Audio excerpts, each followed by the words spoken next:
अस्सलाम वालेकुम स्टूडेंट्स। बेटा आज हम लोग अपना चैप्टर नंबर 2 का नया लेक्चर स्टार्ट करेंगे। लास्ट लेक्चर मैंने आप लोगों को 2.6 करवाया था, ठीक है। आज हम लोग स्टार्ट करेंगे लेक्चर नंबर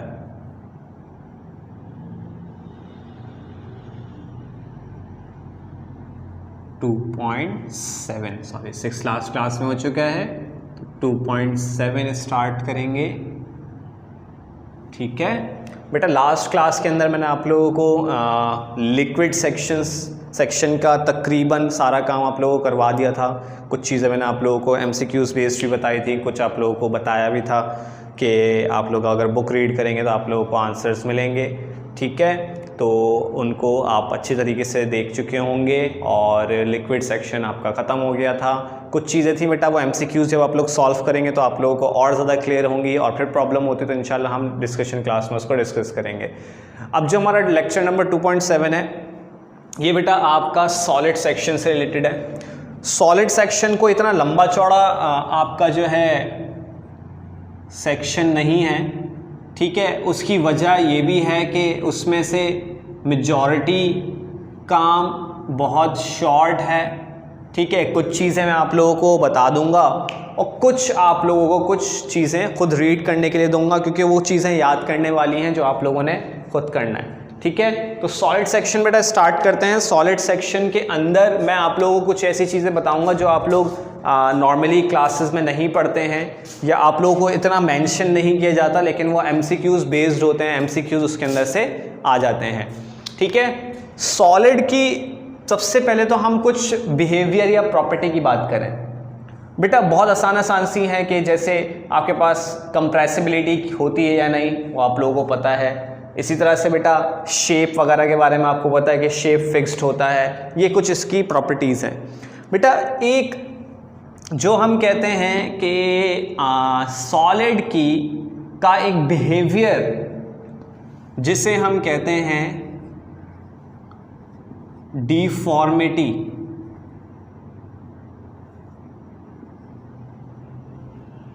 डिफॉर्मिटी क्या होती है? डिफॉर्म होना या डिफॉर्मिटी हम किसे कहते हैं? डिफॉर्मिटी के आपके पास क्या मतलब है? वैसे हो सकता है कुछ बच्चों ने पहली बार नाम सुना हो, ठीक है, लेकिन आपको मैं ये बता दूं ये आपकी बुक में मौजूद है, ठीक है। तो डिफॉर्मिटी होता क्या है? बेटा डिफॉर्मिटी का नाम निकला है डिफॉर्म से, ठीक है। डिफॉर्म होना, डिफॉर्म का मतलब क्या है? अब ज़रा इसको समझिएगा। सॉलिड के मॉलिक्यूल्स की अगर हम बात करें कुछ इस तरह से होते हैं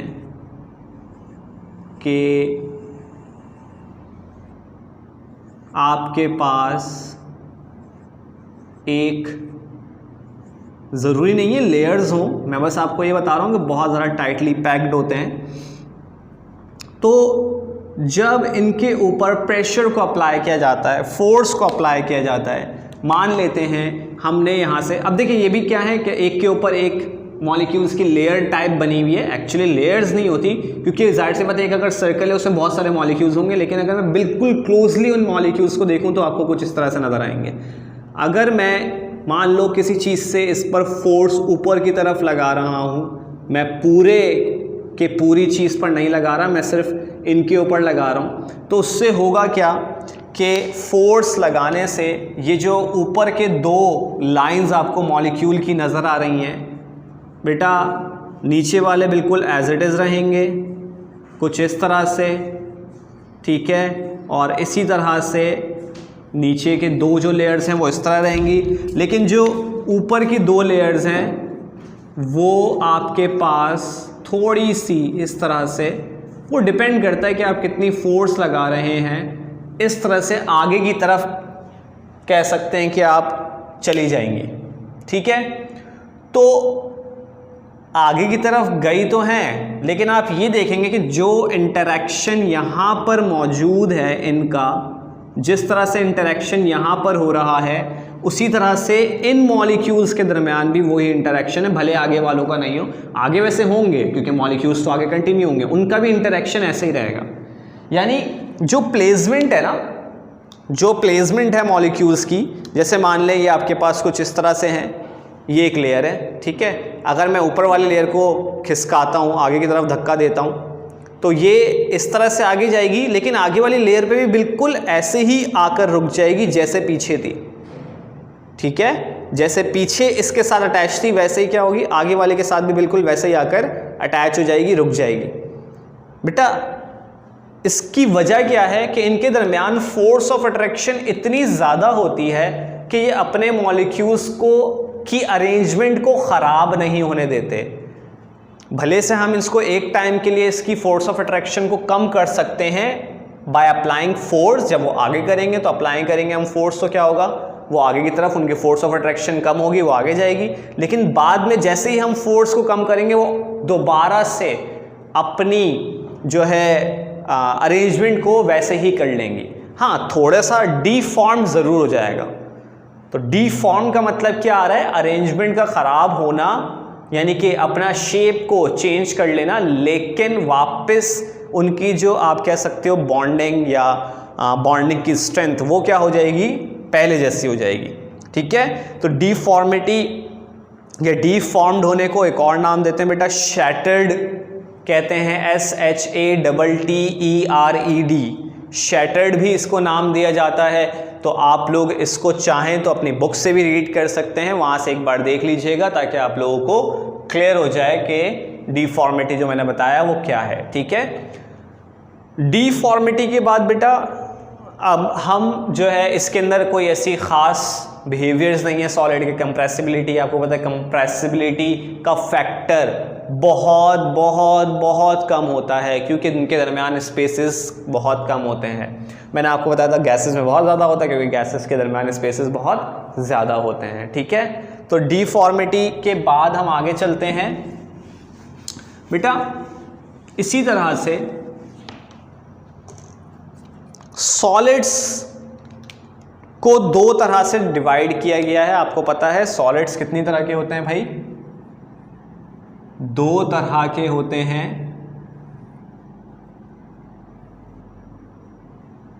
एक किस तरह के होते हैं, क्रिस्टलाइन सॉलिड्स होते हैं, और एक आपके पास कैसे होते हैं, अमॉर्फस सॉलिड्स होते हैं। क्रिस्टलाइन सॉलिड्स आपको बताया भाई इसकी कुछ प्रॉपर्टीज़ हैं, आप लोगों ने रीड करनी है। इनके डिफरेंसेस लिखे हैं आपकी बुक में, उसको रीड कीजिएगा। उसमें से मैं कुछ खास पॉइंट जो है ना वो मैं डिटेल में समझाऊंगा, बाकी चीज़ों को मैं थॉरली आपको बताता जाता हूँ। क्रिस्टलाइन बेटा शार्प एजेस होंगी, 3 डायमेंशनल शेप होगा, परफेक्ट शेप होगा, शार्प एजेस होंगी, 3 डायमेंशनल शेप होगा। अमॉर्फस में नहीं होगा, ठीक है, शार्प एजेस नहीं होती हैं, 3 डायमेंशनल शेप नहीं होता है। इसी तरह से क्रिस्टलाइन जो होंगे उनका sharp melting and boiling point होगा। शार्प का मतलब बेटा ये नहीं होता हाई, शार्प का मतलब है कि एग्जैक्ट होगा। जैसे NaCl का मेल्टिंग पॉइंट बेटा 801 डिग्री सेंटीग्रेड है। आपको पता है, आप लोगों ने सेकेंडरी केमिस्ट्री के अंदर पढ़ा होगा डाउन्स प्रोसेस के अंदर कि the melting point of NaCl कितना होता है बेटा 801 डिग्री। और उसको डिक्रीज करने के लिए ताकि वो जल्दी मेल्ट हो जाए उसके अंदर आप एक चीज़ डालते हैं जिसको हम कहते हैं calcium chloride. That is very कितना परसेंट वो होता है आपके पास, ये भी पूछा जाता है आपसे MCQs के लिए। थोड़े से सेकेंडरी की बातें यहाँ पर इसलिए बता रहा हूँ, टॉपिक का हिस्सा है, ठीक है। पहली बात क्या बताया आपको, NaCl का आपको मेल्टिंग पॉइंट पता होना चाहिए 801 डिग्री। उसको डिक्रीज करने के लिए क्या चीज़ डालते हैं, दैट इज कैल्शियम क्लोराइड। कितना परसेंट डालते हैं, 58% कंसनट्रेटेड होता है बेटा कैल्शियम क्लोराइड, ठीक है। और कैल्शियम क्लोराइड के एडिशन की वजह से मेल्टिंग पॉइंट ऑफ NaCl कितना डिक्रीज हो जाता है, दैट इज 600 डिग्री सेंटीग्रेड। यानी 801 से डिक्रीज होकर कितना हो जाता है 600 डिग्री सेंटीग्रेड उसका मेल्टिंग पॉइंट हो जाता है, ठीक है। तो क्रिस्टलाइन और अमॉर्फस के कुछ इसी तरह से हैं। क्रिस्टलाइन सॉलिड्स जो होते हैं वो एक प्रॉपर्टी शो करते हैं बेटा, उससे हम कहते हैं क्लेवेज प्रॉपर्टी। क्रिस्टलाइन सॉलिड्स क्या शो करते हैं, एक प्रॉपर्टी शो करते हैं जिसे हम कहते हैं cleavage property. What is cleavage property, इसको समझने के लिए अमॉर्फस वो शो नहीं करेंगे, ठीक है बेटा। क्लेवेज प्रॉपर्टी क्या होती है, इसको बहुत आसान तरीके से मैं आपको ये समझाता हूँ। आपको पता है क्रिस्टल्स का शेप फिक्स्ड होता है। क्रिस्टल्स का शेप जैसे कि फॉर एग्जांपल NaCl की अगर मैं बात करूं, NaCl का शेप आपको पता है कुछ इस तरह का होता है, ठीक है। कॉर्नर्स पर क्या मौजूद होते हैं, सोडियम और क्लोराइड के आयंस होते हैं इस तरह से, ठीक है। इसी तरह से अगर मैं कहूं कि अगर ये तो एक क्रिस्टल है जिसको यूनिट सेल कहते हैं, इसके आगे बेटा क्या होगा, कंटिन्यू होगा, एक और क्रिस्टल होगा, फिर एक और, इस तरह से लंबी सी चेन चलेगी और एक बड़ा क्रिस्टल बन जाता है। क्रिस्टल्स की या क्रिस्टलाइन सॉलिड्स की प्रॉपर्टी होती है कि इसके आगे जितने भी भले से लगे हुए हों, यहाँ पर आगे लगे हुए हैं, अगर मैं इसको बीच में से ब्रेक करता हूँ तो क्रिस्टल कभी भी बीच से ब्रेक नहीं होता। क्रिस्टल को हम बीच से ब्रेक नहीं कर सकते। मान लें ये दो क्रिस्टल्स हैं मेरे पास, नंबर 1 क्रिस्टल लग नहीं रहा लेकिन है, एग्जाम्पल के तौर पर ये यूज़ करते हैं। ये मेरे पास जो है 4 क्रिस्टल्स इस तरह से 4 यूनिट सेल अटैच्ड हैं, ठीक है। एक लंबा एक बड़ा क्या बनाया हुआ इन्होंने, कह सकते हो आप लोग बड़ा क्रिस्टल बनाया हुआ है। अब अगर मैं इसको यहाँ से ब्रेक करता हूँ कहीं से भी, या यहाँ से ब्रेक करता हूँ, तो बेटा ये वाला क्रिस्टल बीच में से ब्रेक नहीं होगा, ये यहाँ से ब्रेक नहीं हो सकता, ठीक है। अगर मैं इसको तोड़ूंगा ना तो ये एक क्रिस्टल अलग हो जाएगा, यानी जो शेप इसका है टोटली, जो शेप पूरे क्रिस्टल का है उसमें से एक यूनिट अलग हो सकता है, 2 यूनिट अलग हो सकते हैं, ठीक है। क्रिस्टल को अगर आप ब्रेक करते हैं तो वो आपके पास अपने ही शेप के छोटे छोटे क्रिस्टल्स के अंदर ब्रेक हो सकता है। कार्टून्स में आपने देखा होगा, कुछ ऐसे कार्टून्स आते हैं बबल्स वाले, कुछ ऐसे जो हैं कैरेक्टर्स होते हैं जिनको जो है आप अगर वो दिखाते हैं उसमें ब्रेक करते हैं तो उन्हीं जैसे छोटे छोटे बहुत सारे हो जाते हैं। बहुत से ऐसे कार्टून्स में दिखाए जाते हैं। खैर अगर देखते होंगे तो आप लोगों को पता होगा। तो यहाँ पर वही बात बता रहा हूँ कि अगर आप एक बड़े क्रिस्टल को ब्रेक करते हैं तो वो अपने ही जैसे छोटे क्रिस्टल्स में ब्रेक होंगे, कभी भी उस क्रिस्टल का शेप खराब नहीं होगा, यानी वो क्रिस्टल कभी भी बीच से ब्रेक नहीं होगा। बेटा इस खास प्रॉपर्टी को कहते हैं हम क्लेवेज प्रॉपर्टी, जो कि सिर्फ किस में पाई जाती है, क्रिस्टलाइन सॉलिड्स के अंदर पाई जाती है, और इसी तरह से अमॉर्फस सॉलिड में क्लेवेज प्रॉपर्टी नहीं होती, क्योंकि उनके जाहिर सी बात है क्रिस्टल्स का शेप ही नहीं होता, उनके मॉलिक्यूल्स का शेप नहीं होता फिक्स्ड, इस वजह से उसमें वो प्रॉपर्टी नहीं पाई जाती। ठीक है बेटा, तो यहाँ तक आप लोगों को उम्मीद है ये बातें समझ में आ गई होंगी। बाकी बेटा छोटी छोटी सी प्रॉपर्टीज़ हैं, इनके डिफरेंसेस हैं, वो आप लोग रीड कीजिएगा। अगर कुछ समझ में ना आए तो आप लोग पूछ सकते हैं। वैसे कोई ऐसी मुश्किल चीज़ नहीं है उसके अंदर, आराम से आप लोग वो पढ़ेंगे तो आप लोगों को बहुत आसानी से समझ में आ जाएगा। बेटा अब जो मैं पढ़ाने जा रहा हूँ आपको वो टाइप्स ऑफ क्रिस्टल्स पढ़ाने जा रहा हूँ। ठीक है, टाइप्स ऑफ क्रिस्टल्स में क्या क्या चीज़ें आप लोगों ने याद रखनी है, मैं वो कुछ चीज़ें यहाँ पर आप लोगों को बता दूँ। बेटा सबसे पहले तो आप लोगों को देखिए 2 चीज़ें याद रखें, एक होता है टाइप्स ऑफ क्रिस्टल, ठीक है, एक होता है types of crystalline system. Crystalline system अभी नहीं पढ़ रहे हैं हम, क्रिस्टल्स पढ़ रहे हैं कितनी तरह के होते हैं। ठीक है, तो मैं यहां पर आप लोगों को नाम लिख दूं कि नेम्स कौन से होंगे, नेम ऑफ क्रिस्टल्स। ठीक है, सेकंड आप लोग कॉलम चाहें कॉलम बना लें, उसके अंदर आपने देखना है कि उनके लेटिस कॉर्नर्स पर,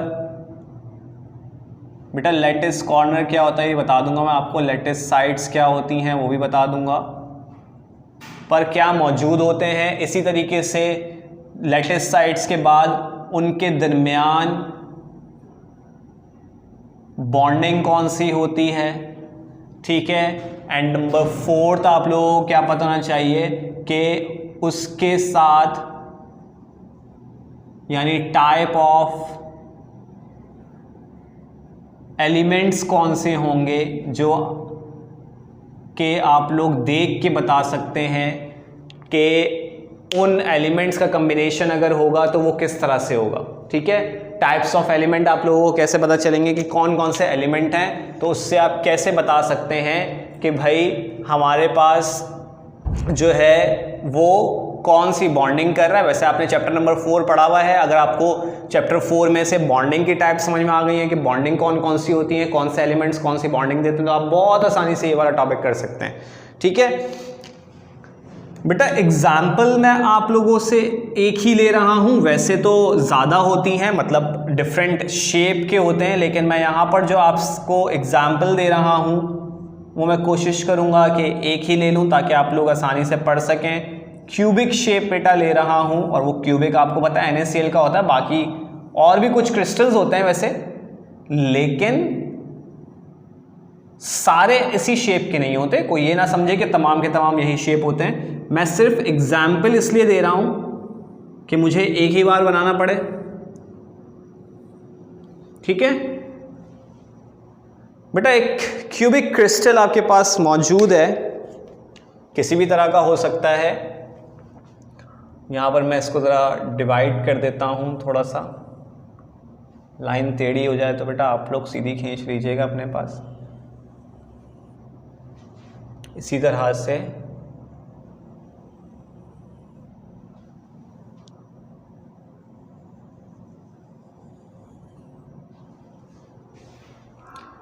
तो सबसे पहले तो आप लोगों को ये पता होना चाहिए कि हम लैटिस साइड्स किसे कहते हैं। कुछ बच्चों को अच्छी तरीके से पता होगा वैसे। बेटा लैटिस साइड्स या लैटिस कॉर्नर्स जो होते हैं ना, वो ये होते हैं क्रिस्टल्स के कॉर्नर्स, ठीक है। क्रिस्टल की कॉर्नर्स लैटिस कॉर्नर्स कहलाते हैं, लैटिस साइड्स कहलाती हैं। दरमियान में इसके स्पेस होता है बेटा। आपको पता है मैटर मेजॉरिटी कंपोज करता है उसके खाली हिस्से से।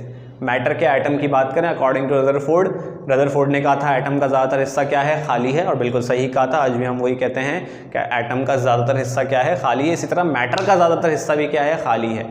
जगह इतना इसलिए घेरते हैं क्योंकि उसने स्पेस को, यानी कि बहुत ज़्यादा स्पेस लिया हुआ है, इस वजह से हमें कोई भी चीज़ बड़ी चीज़ लगती है, ठीक है। तो सबसे पहली बात, अगर मैं बात करूं बेटा, ये जो लैटिस कॉर्नर्स हैं इनमें बोथ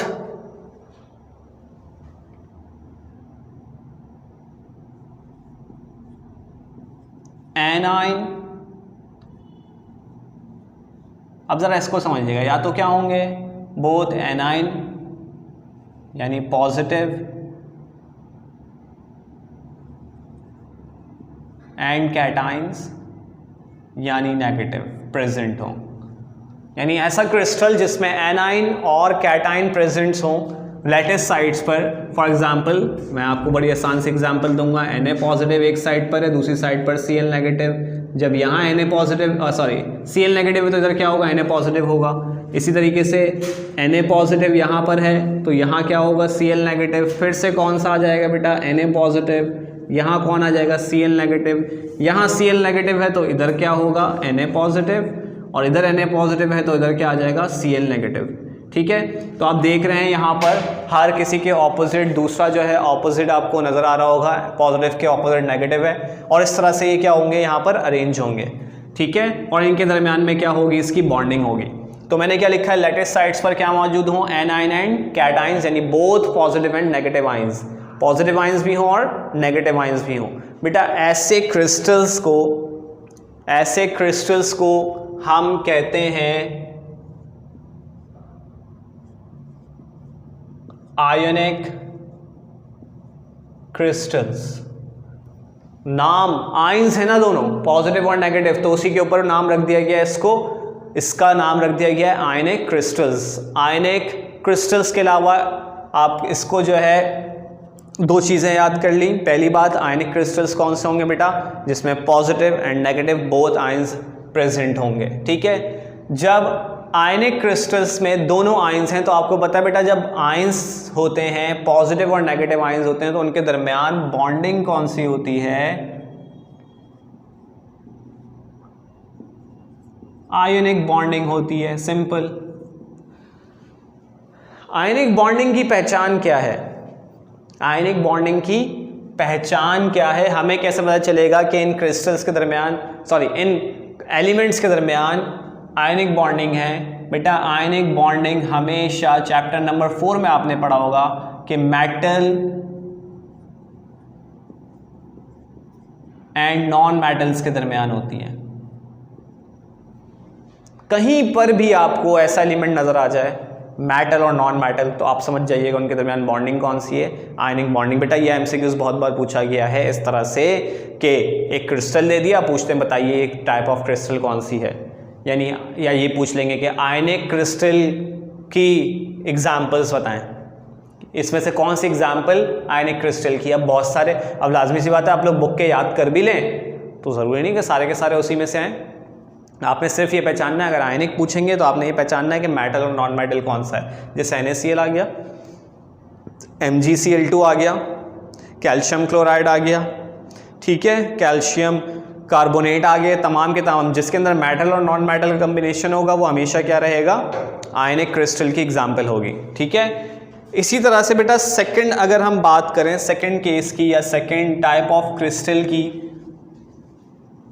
तो अभी दोनों आयंस थे पॉजिटिव एंड नेगेटिव आयंस। अब तमाम कॉर्नर्स पर एक होगा सिर्फ पॉजिटिव और एक होगा सिर्फ और सिर्फ नेगेटिव। तमाम कॉर्नर्स पर पहले मैं ले लेता हूं यहां पर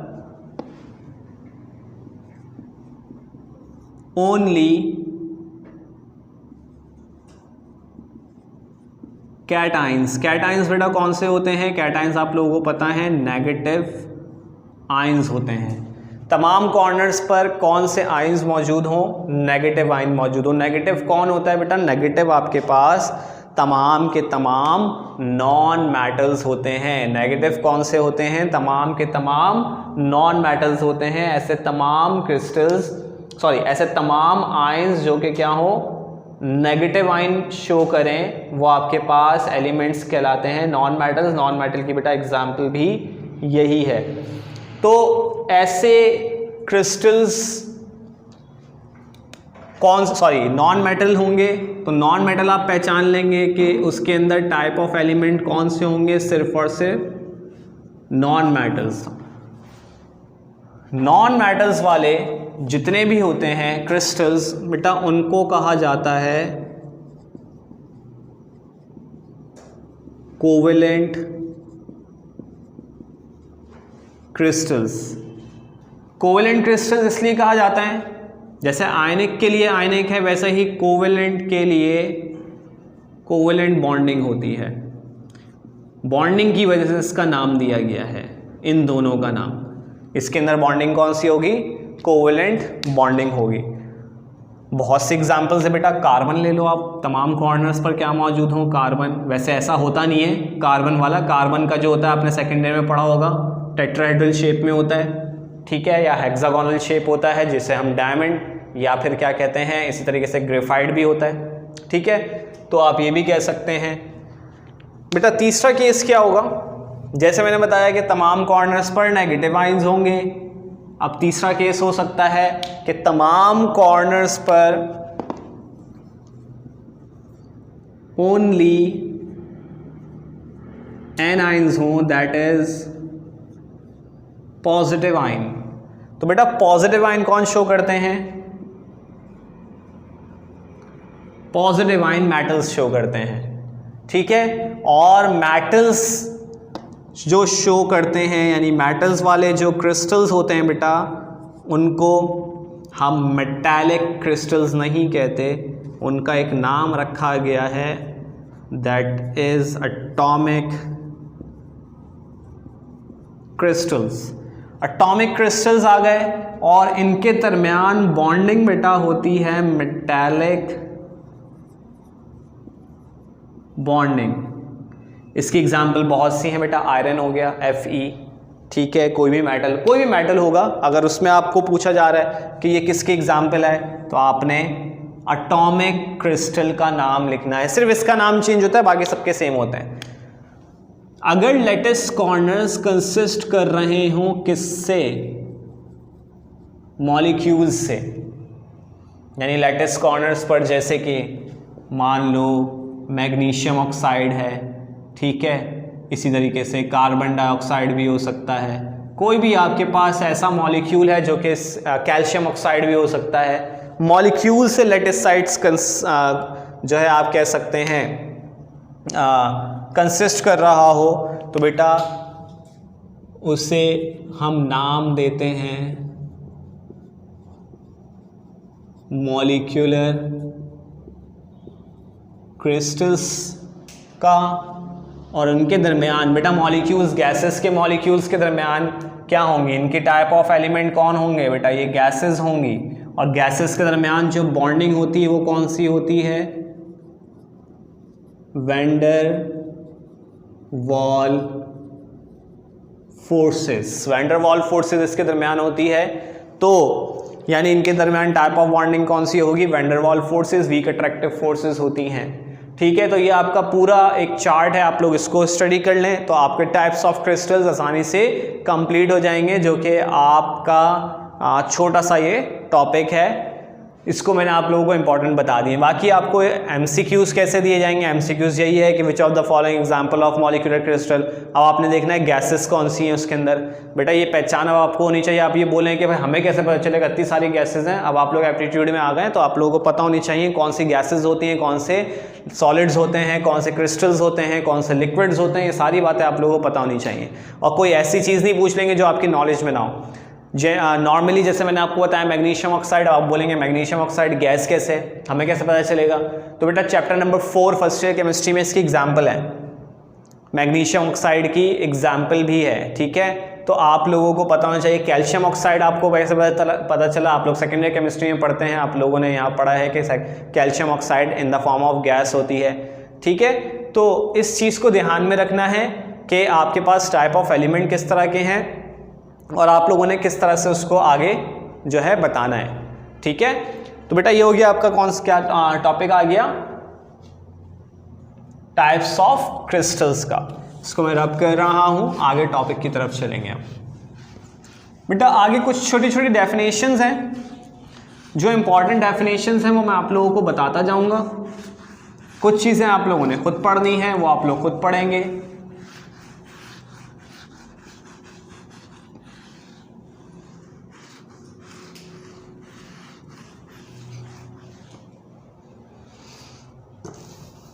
छोटी छोटी डेफिनेशंस में सबसे पहले मैं आप लोगों को जो बताने जा रहा हूं,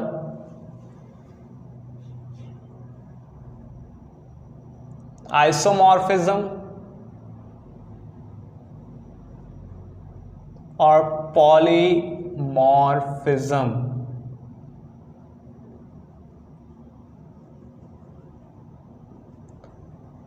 आइसोमॉर्फिज्म और पॉलीमॉर्फिज्म क्या होते हैं, इनको हम देखेंगे आगे। उसके बाद कुछ और भी डेफिनेशंस हैं जिनको हम कंटिन्यू बेटा आइसोमॉर्फिज्म आपके पास क्या है, आइसो का मतलब बेटा सेम, बता चुके हैं आप लोग, पहले ही पढ़ चुके हैं। मॉर्फिज्म का मतलब होता है शक्ल, सेम शक्ल। क्रिस्टल्स की प्रॉपर्टी की बात हो रही है यहाँ पर, क्रिस्टल्स के बारे में बात कर रहे हैं।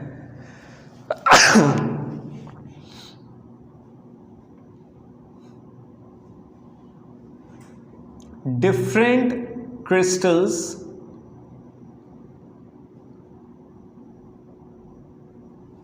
का सेम शेप होगा,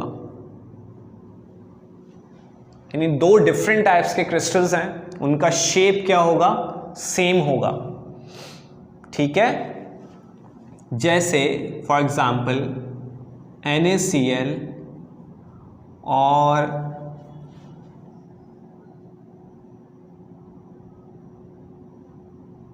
NaCl ले लेते हैं, और आपके पास क्या ले लेते हैं NaCl के अलावा NaF, सोडियम फ्लोराइड। बेटा इन दोनों का स्ट्रक्चर क्यूबिक होगा, दोनों क्यूबिक हैं, हालांकि दोनों एक दूसरे से डिफरेंट हैं, लेकिन दोनों का शेप कैसा है, क्यूबिक है।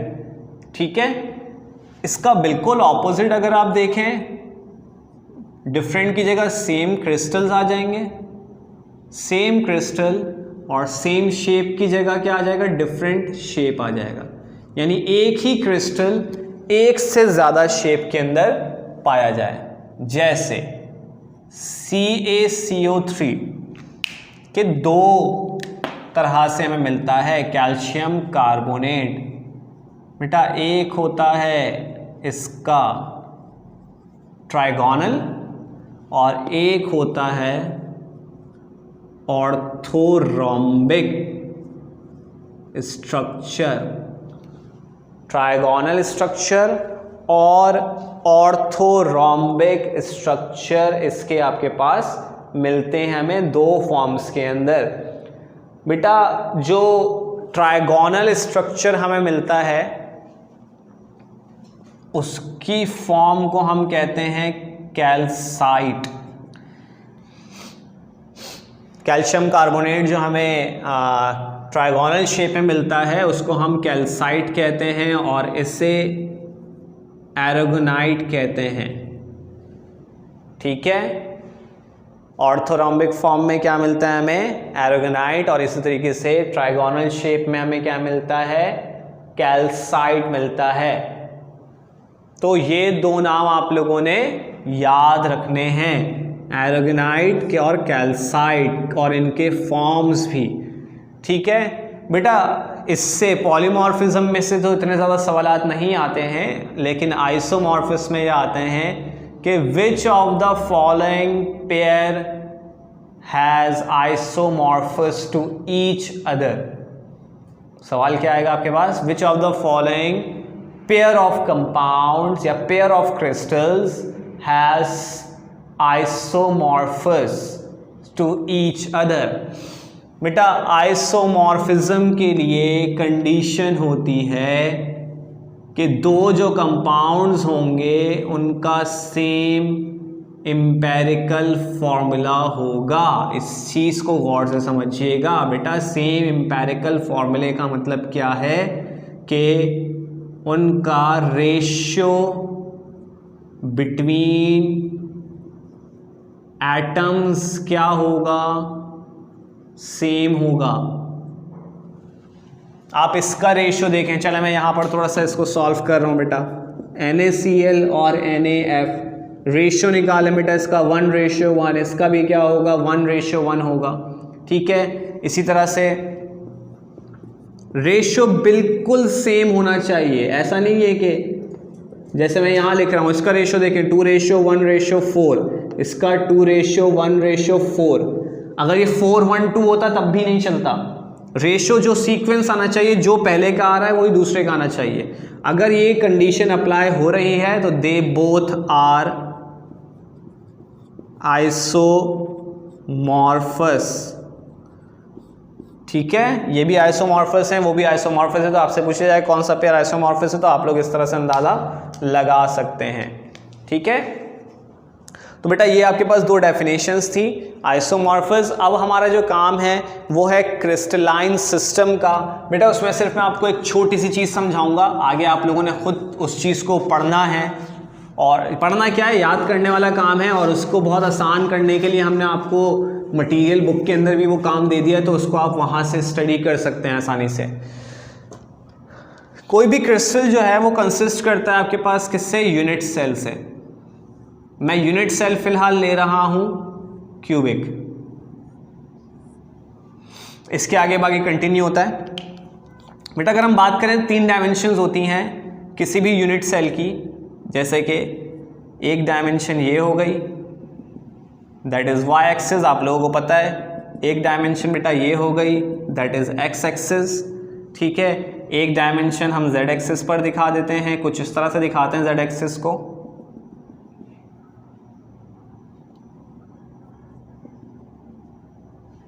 और यहाँ बैक साइड पे भी दिखा देते हैं। तो कितनी साइड्स हो गई आपके पास, 3 साइड्स हो गई। 3 साइड्स को बेटा आप किसी को भी कुछ भी नाम दे दें। मैं यहाँ पर इसे नाम दे रहा हूँ A। ठीक है, ये वाली साइड जो कि Z एक्सिस पर ऑक्यूपाई होती है इसको B दे रहा हूँ, और जो Y एक्सिस पर होती है बेटा इसको मैं नाम दे रहा हूँ C का। ठीक है, 3 साइड्स हो गई। साइड्स के नाम हमने क्या रखे हैं, A, B और C। बेटा इसी तरीके से एंगल भी 3 होते हैं। एंगल क्योंकि एक्सिस कौन कौन से हैं, X, Y, Z। एक एंगल होगा बिटवीन एक्स एंड वाई, एक एंगल कौन सा होगा बिटवीन एक्स एंड वाई, बेटा उसको नाम दे रहा हूं मैं अल्फा का। एक्स और वाई ढूंढिए, एक्स ये रहा, वाई ऊपर की तरफ है, इनके दरमियान जो एंगल होगा वो ये वाला होगा। रेड पेन से मैं बना देता हूँ ताकि आप लोगों को नज़र आए, वैसे आपकी बुक में ही बना हुआ है, ठीक है। तो ये एक्स और वाई का जो एंगल है इसको नाम क्या दिया बेटा मैंने, अंदर की तरफ लिख रहा हूँ अल्फा, बीटा भी दे सकते हैं, गैमा भी दे सकते हैं, कोई फर्क नहीं पड़ता। एक एंगल होगा between Y and Z, that is beta, मर्जी है आप किसी को भी अल्फा बीटा दे सकते हैं नाम, कोई मसला नहीं है। वाई और जेड ढूंढिए, वाई ये रहा, जेड ये रहा, बेटा इनके दरमियान भी एंगल 90 का होता है क्यूबिक के अंदर, इसको हमने क्या नाम दे दिया, बीटा का नाम दे दिया। इन दोनों का हो गया, इन दोनों का हो गया, अब बचा इन दोनों का, तो एक इन दोनों के दरमियान एंगल होगा दैट इज गैमा, एक्स और जेड, एक्स ये रहा, जेड ये रहा, बेटा यहाँ बना देता हूँ मैं ये गैमा। तो एंगल्स कितनी तरह के हो गए, एंगल्स भी 3 तरह के हो गए, that is alpha, beta and gamma. मर्जी है एक्स वाई के दरमियान अल्फा दें, बीटा दें, गैमा दें, कोई फर्क नहीं पड़ता, आपकी बुक में जो है उसको फॉलो करें, आपकी मर्जी होती है, कुछ नहीं होता। आपने सिर्फ क्या याद करना है, किस तरह से याद करना है बेटा, मैं एक शॉर्टकट बता रहा हूं आपको।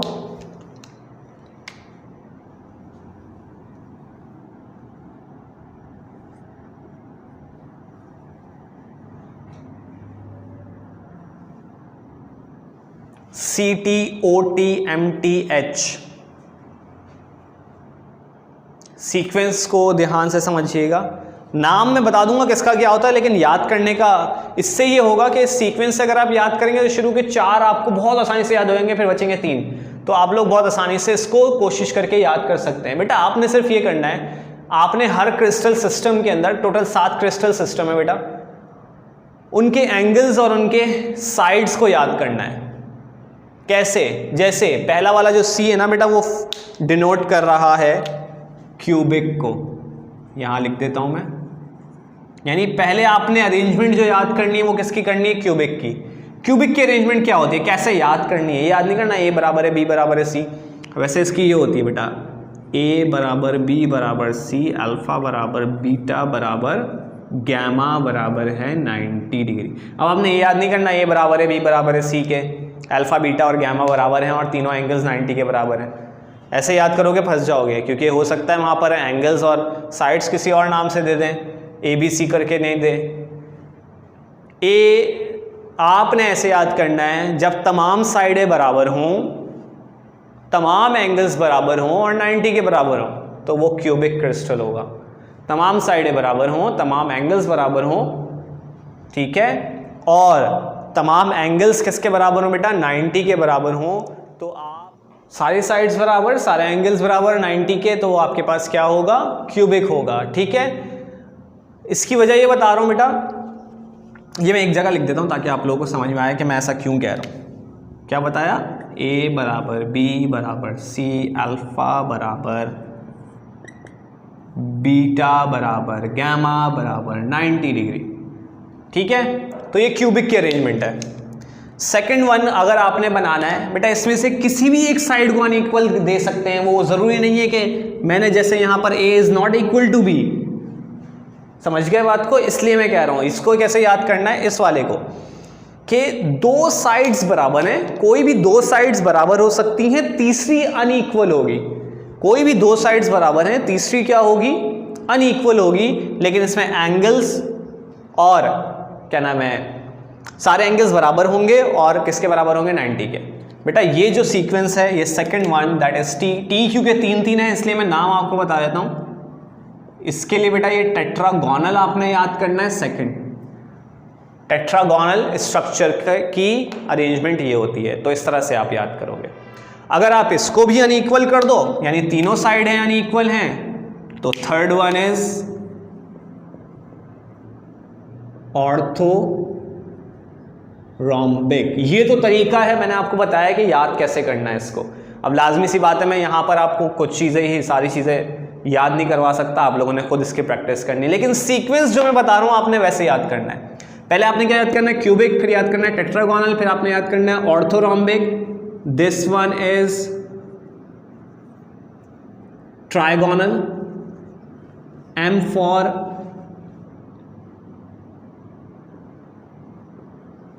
monoclinic, this T for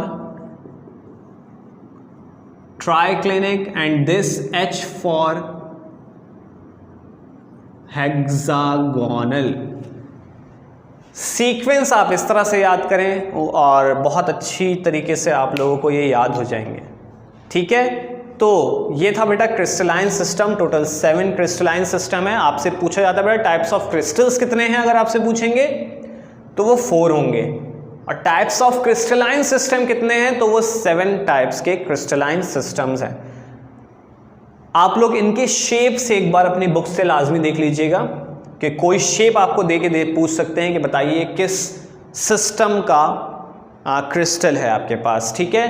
तो इस तरह से भी आपसे पूछ सकते हैं। तो बेटा ये आपका था क्रिस्टलाइन सिस्टम का टॉपिक जो कि ख़त्म हो गया है, और तकरीबन आपका सॉलिड सेक्शन भी कंप्लीट हो गया है। लेकिन आप लोगों को कुछ चीज़ें मैंने नहीं पढ़ाई हैं, उसकी वजह यह है कि आप लोगों ने वो खुद स्टडी करनी है। मैं शुरू से बता रहा हूँ, कुछ टॉपिक्स को आपको खुद पढ़ना है। अगर आपको उसमें कोई प्रॉब्लम होगी तो आप लोग उसमें से पूछ सकते हैं। बुक रीडिंग बेटा लाजमी कीजिए, लास्ट क्लास में मैंने आपको बताया था बुक रीडिंग कीजिएगा, वरना आप लोगों के सवालात बहुत से मिस हो सकते हैं, ठीक है।